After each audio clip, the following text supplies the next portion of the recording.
Well, our health reporter Eileen Corey is here now. She has a promising treatment for people who are suffering from agoraphobia. A very, very common problem, long word, of course, and it's good to get good news to these people who are often overcome by fear and anxiety.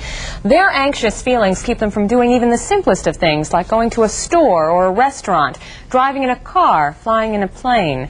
Agoraphobia takes many different forms, but it always involves a feeling of fear, a feeling that can be overcome.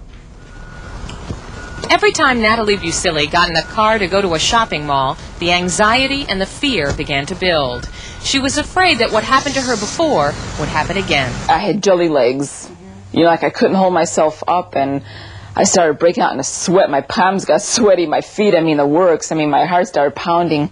The 34-year-old mother thought maybe she had a heart problem or a brain tumor. Doctors told her it was stress and gave her anti-anxiety medication, which helped calm her down but didn't get rid of her constant fears. Finally, she saw a television program about agoraphobia, promoting a free seminar about treatment. She went, met other agoraphobics, and realized she wasn't alone.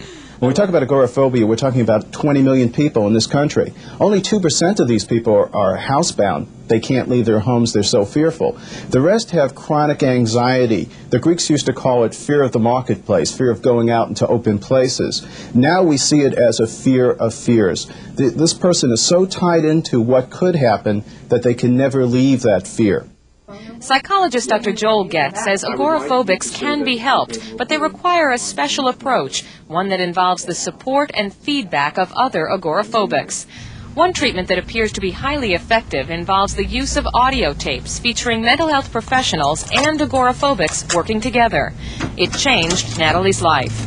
It's a 15-week home study program involving reading material and tapes, which offer a week-by-week, step-by-step approach to recovery. And the anxiety seems overwhelming, and that's when you fear you're going to lose control. You're going to have to run out and get away. You can actually talk yourself out of a panic attack, which I never realized. I never realized the power that I had in my own mind until I went through this program. Once you know that there is something that you can do, and instead of seeing it as this big journey that I have to take, if I can see it instead as steps that I can handle, I can conquer, step by step. Natalie also met with other agoraphobics in group sessions, talked about fears, learned how to gain control over them. She and her family are now able to go more places, to restaurants and shopping malls, without her being overcome by anxiety. You know, rather than just going to a fast food restaurant or something like that, we actually sat down and Natalie and I were talking and eating out, and I'm like, this is great.